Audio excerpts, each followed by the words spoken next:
Welcome to Wastewater 101, a series of videos designed for health department professionals engaged in wastewater surveillance work and interested in learning more about wastewater and what their utility partners do. This is part 4. Where does treated water go?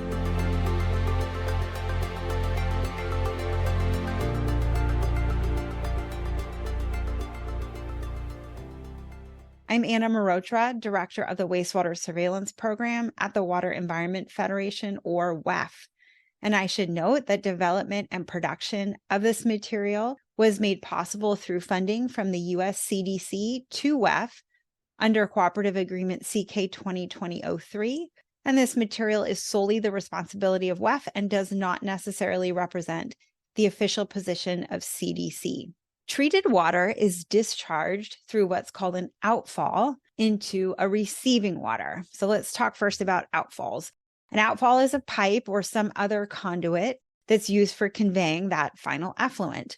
These outfalls can be short or they can be long, and some of the longer ones are ocean discharges. So just to give some examples of how long they can be, the Honouliuli wastewater treatment plant is a 26 million gallon per day average daily flow plant. That's 26 MGD ADF.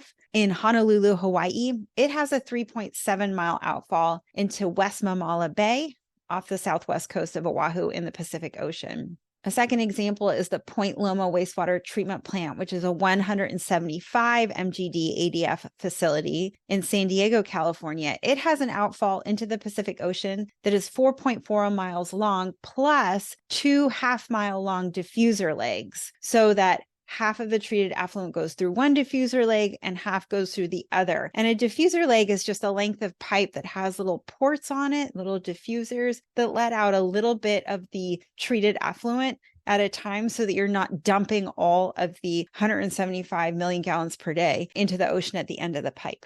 And just one more example of a plant with a long ocean discharge outfall. The Deer Island wastewater treatment plant is a 330 MGD ADF facility in Boston, Massachusetts, and it has a 9.5 mile outfall into Massachusetts Bay. So those are some very long outfalls, but much of the time the outfalls will be much shorter and will look something like the photo on the right. And so let's talk about what a receiving water is. So a receiving water can be a stream or a river, or it can be a lake, a bay, or some coastal ocean waters, such as the waters that are shown in all these photos on the right.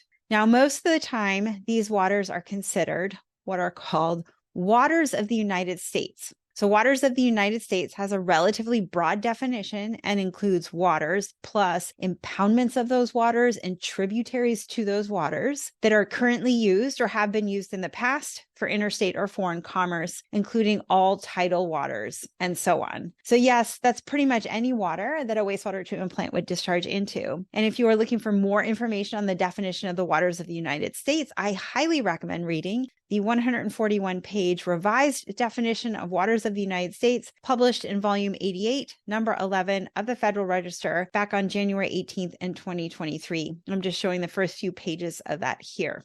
But you'll see why waters of the United States is important when it comes to wastewater treatment plants in just a minute.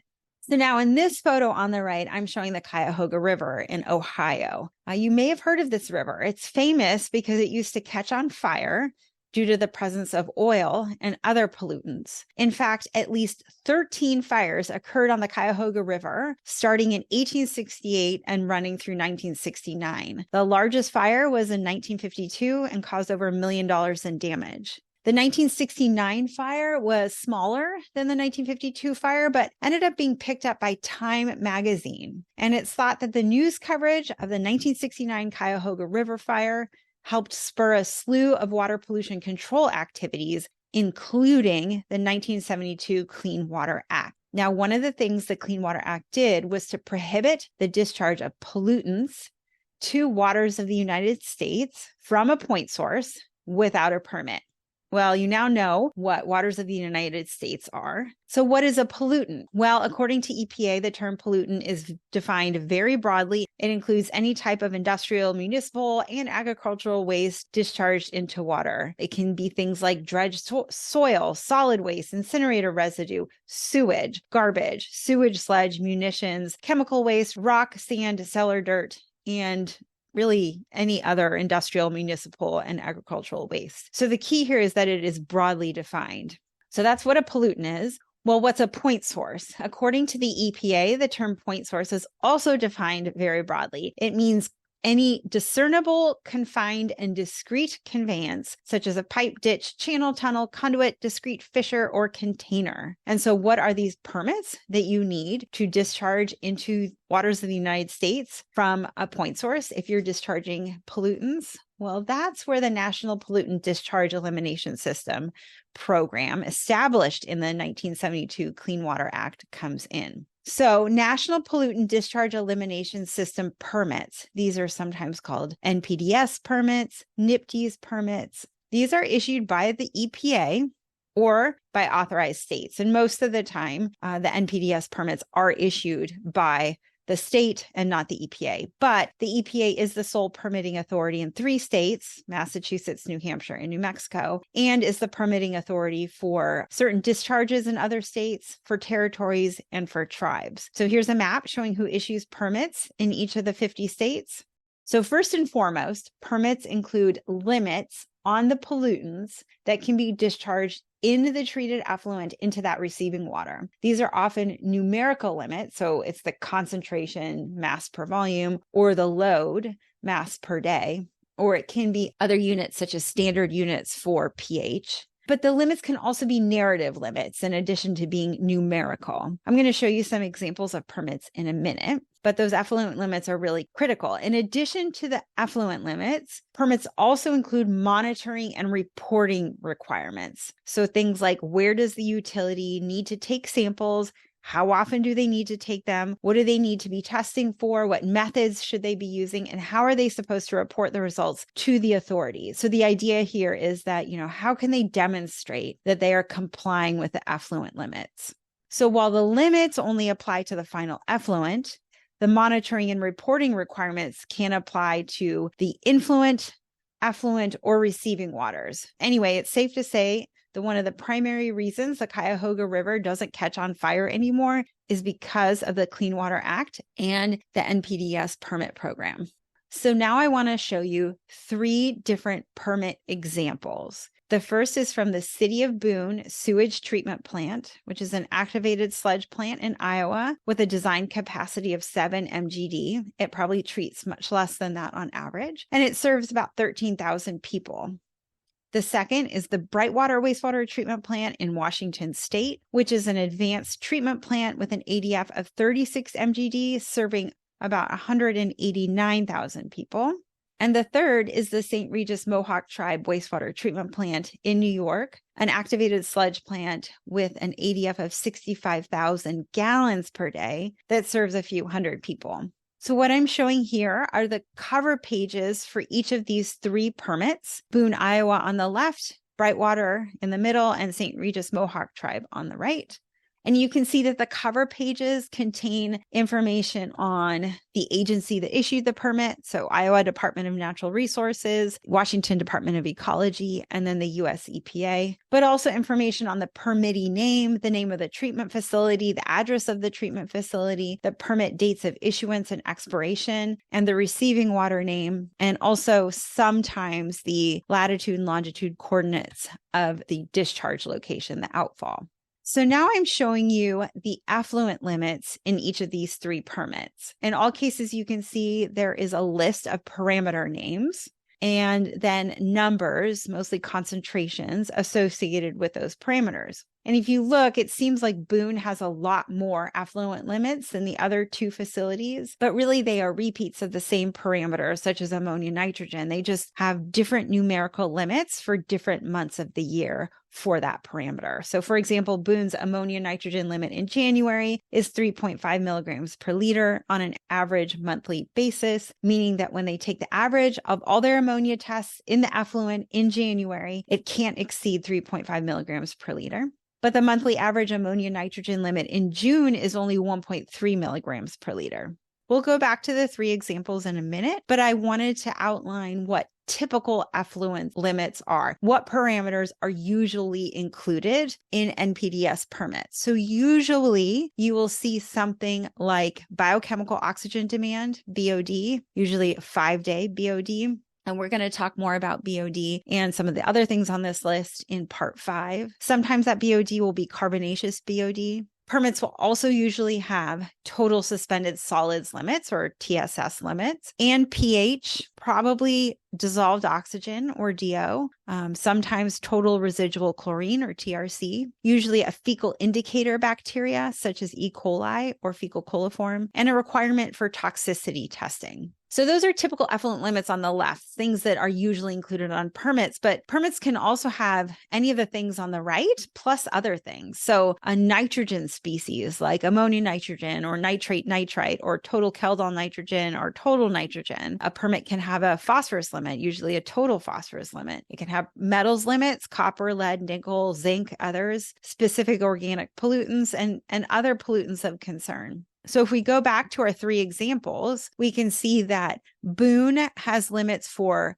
carbonaceous BOD, TSS, ammonia, nitrate, acute toxicity with Cerodaphnia. This is a zooplankton. It's sometimes called a water flea, and Pimiphalis, which is a blunt-nosed minnow. Plus, they also have dissolved oxygen or DO, pH, and E. coli as their fecal indicator requirement. In the middle, you can see the Brightwater. For their permit limits, they have BOD, TSS, total residual chlorine or TRC, pH, and fecal coliform. And then on the right, you can see that St. Regis Mohawk tribe has BOD, TSS, DO, pH, E. coli, TRC, a bunch of different metals, color, and flow. So again, you see BOD shows up, TSS shows up, pH shows up in all 3. But other than that, you got a little bit of variety. So something that's related to effluent limits, but is not exactly an effluent limit per se, is the secondary treatment requirement. So this also came out of the Clean Water Act and requires that POTWs, we talked about what a POTW is in part 3, but it requires that a POTW achieve 85% removal of both BOD and TSS across the whole wastewater treatment process from start to finish. And if we look at our 3 permit examples, you can see that the secondary treatment standard is in there. So Boone is required to achieve 85% removal of CBOD and TSS. Brightwater needs to achieve 85% removal of BOD and TSS. And St. Regis Mohawk tribe, if you look at footnote 2 of the effluent limit table, you'll see that 85% of CBOD and TSS is also required. As I mentioned before, permits have other things besides those effluent limits in them, including monitoring requirements. And those monitoring requirements can apply to untreated influent, final effluent, or even receiving waters. So the reason this matters for wastewater surveillance is that it may be possible that your utility is required to sample at their influent as regularly as you would want them to be sampling for your program, or they may not be required to sample as regularly as you would want them to. So let's just look at our 3 examples at the monitoring requirements for influent. So Boone is required to take 2 24-hour composite samples per week of their raw waste or raw influent and measure those 24-hour composite samples for BOD, for total nitrogen, for total Keldol nitrogen, total phosphorus, and total suspended solids. They are also required to take grab samples twice per week of their raw influent and measure those grab samples for pH and temperature. So Boone would be the type of partner in a wastewater surveillance program that is already taking those 24-hour composite samples at the influent, and so would likely have an easier time sharing some of that 24-hour composite sample with your lab. Moving on to Brightwater, we can see that their influent monitoring requirements include 5 times a week collection of 24-hour composite samples and measuring of BOD and TSS in those 24-hour composite samples. They are also required to measure flow continuously and also calculate the BOD load in pounds per day. And we'll talk about loads and concentrations in part 5. So again, Brightwater would already be collecting the type of sample that would be of use for your wastewater surveillance program and be a lower barrier to entry for them to participate. The counterexample is the St. Regis Mohawk tribe. They have no influent monitoring requirements that are spelled out specifically in their permit. Now remember, they have to demonstrate 85% removal of BOD and TSS across their whole treatment train. So presumably they do need to measure both BOD and TSS in their influent, but the permit doesn't prescribe how often they need to do that or what method, grab or composite, they need to use to collect those influent samples. And if we look at their monitoring requirements that are spelled out in their permit, they all apply to the effluent. And so for example, for BOD,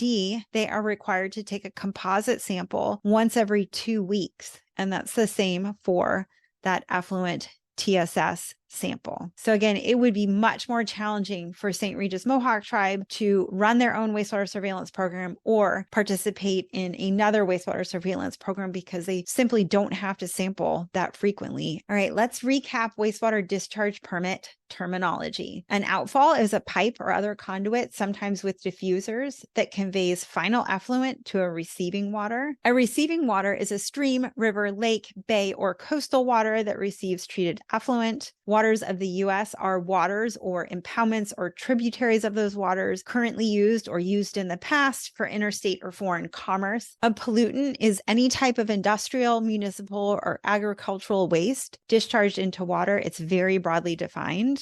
A point source, like pollutant, is also broadly defined. It is any discernible, confined, and discrete conveyance, such as a pipe, ditch, channel, tunnel, conduit, discrete fissure, or container. And of course, NPDES is the National Pollutant Discharge Elimination System that governs discharge of pollutants from point sources into waters of the U.S. and was created as part of the Clean Water Act. By the way, NPDES permits can be called different things in different states. In New York, they are called SPEDIES permits. I believe that's State Pollutant Discharge Elimination System. In Virginia, they are VPDES, and so on. Here are some questions you can ask your utility partner about their discharge permit, which will help you understand whether the monitoring that they need to do per their permit requirements will facilitate their participation in your wastewater surveillance program or not. So first, what influent monitoring requirements does your current NPDES permit contain? What parameters do you need to measure? How frequently do you need to measure them? What type of sample do you need to collect? And where do you need to take the sample to satisfy the influent monitoring requirements? How do you expect your influent monitoring requirements to change, if at all, in future permits? And here are some NPDES permit resources that you can check out for more information. The first QR code will take you to NPDES FAQs at the EPA.gov website. The second QR code will take you to what's called the Enforcement and Compliance History Online, or ECHO, data downloads page. This is a database that's managed by EPA. And in particular, you'll want to go to the National Pollutant Discharge Elimination System data downloads, where you can download information on permitted facilities, the discharge points, compliance data, permit limit data, and so on. And the third QR code will take you to a WEF fact sheet on how NPDES permits do and do not relate to wastewater surveillance. This was part 4 of Wastewater 101. Where does treated water go? Other parts in this series include part 1, what is wastewater? Part 2, how is wastewater collected? Part 3, how is wastewater treated? Part 5, how is water quality monitored? And part 6, who works in the wastewater sector? Please email nwbe@wef.org if you have any questions about this content or would like us to develop a custom training program for your organization. Thank you so much for tuning in.